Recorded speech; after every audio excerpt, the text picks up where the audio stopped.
Welcome back to Norfolk Perspectives. From here to eternity. When I hear of that, I think of the crashing waves, and I forgot who was in it. But not in Norfolk. In Norfolk, it's all about strolling through a cemetery. John Dill, supervisor for Norfolk Bureau of Cemeteries. How you doing? Doing fine. Did you ever think you'd be sitting on the sofa on Norfolk Perspectives talking about a race through cemeteries? No, not 5 years ago. Because we in pre-talk, we were getting some things straightened out here. The difference between a cemetery and a graveyard. Yes. So when you hear cemeteries, it's a stand alone, and a graveyard, if I'm not right. Yeah. Right? And it's by a church or a building. Now you're yielding to Jenna Rocket, who's the board member for the Norfolk Society of Cemetery Conservation. Mm-hmm. What do you guys do besides conserve? You conserve cemeteries. Yeah, we go out, we fix them up, we do repairs, basic repairs to stones, and we do a lot of fundraising and promoting, trying to get people back into the cemeteries. Okay, now I have a long history of having kids in the backseat of my car where we drove past a cemetery.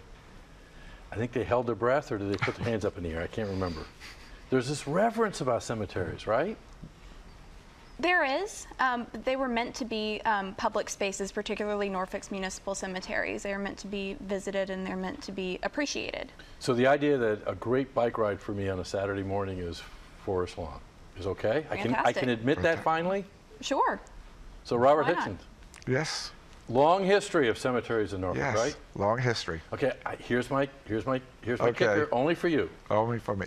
What's the oldest one that you know of? The oldest grave? Sure. Well, oldest cemetery would be St. Paul's, 1739. Okay, and that still stays with the Yes, church. yes. And then in 1825, the city of Norfolk needed space because, I hate to say it, like Tangier Island, a lot of neighbors of people that lived in downtown Norfolk, they were burying their family in their backyard. In fact, where the Custom House stands today was the Newton and Tucker burial ground, but they were later exhumed back in 1890 in Elmwood Cemetery. So you had all these little, if you've been to Tangier Island, you had all these little family cemeteries in your backyard.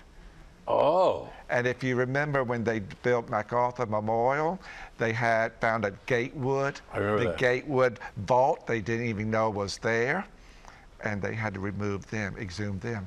So going over to Elmwood, that was the Cedar beginning? Grove was the first Cedar Grove. cemetery in 1824. So when did the city start running the cemetery? Really, they ran that one, 1824. That was, Okay. they got that going. The city council had the land, and more or less they got it going. Okay, now when I asked that question, I meant the term of managing and controlling it. Mm-hmm. But I guess, John, I'm going to have to switch to you. When did we start running in cemeteries? Running them? 5 years ago, I got approached about would I'd be interested in helping out, Okay. putting on this 5K. And from there, we sit down, and basically 75 people showed up, and we're looking at about 300 this year. Wow. And it's not just, now, okay, I had in my script strolling through, so you had my Yeah. interest. Then before you got seated on the sofa, you said, no, this is a 5K run. Well, yeah, it is a run, but I would say half and half that do it. It's, Okay. you know, it's not always, you know, it's, well, like we say, bring people in. How can we come up with ideas? And that was one. So, you know, it's about 50-50. Okay, now, Jenna, I know a buddy of mine from the Norfolk Fitness and Wellness Center is on the planning committee, and he kept telling me that there was a party. Yeah. I didn't know you had to run, but where's the party going to be?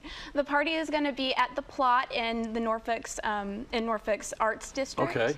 But yeah, it's going to be a really good time. We have live music, food trucks, costume contest, raffle, all kinds of great stuff. So it's going to be a really great time.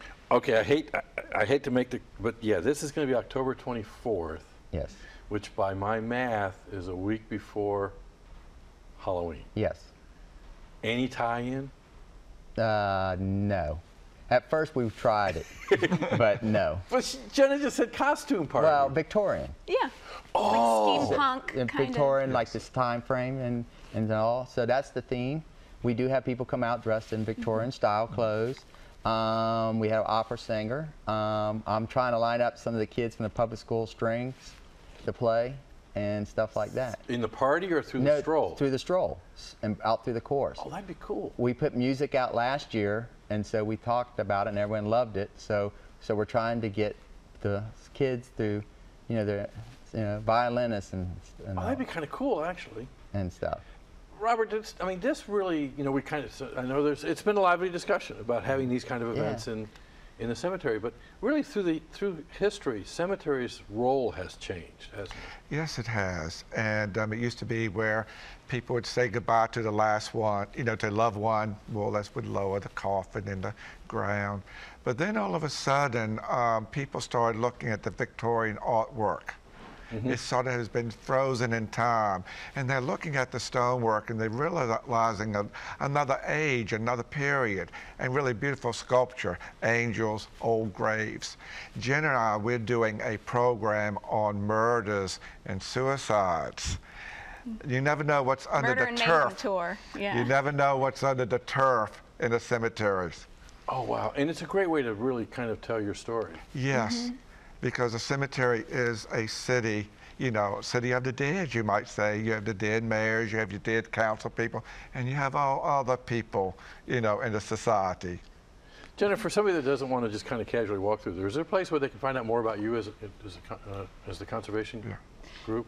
Yeah, if you go to Norfolk Society for Cemetery Conservation.org, you can learn about us there. We're also on Facebook as well. And you can register for October 24th? On racefrost.com. Okay. Or on Facebook, they can guide you through that way. See, there you go again, talking about race and running. Yeah. But Robert's got me convinced just to kind of stroll through and enjoy the place. My age, we enjoy a stroll. Yeah. You said it. I didn't. I know. I'm looking forward to going by there on the 24th and strolling. Okay. Good. I look forward to seeing you. Whatever Now- gets you out. When we come back, you're going to see how strong, virile, and courageous I can be. Stay tuned.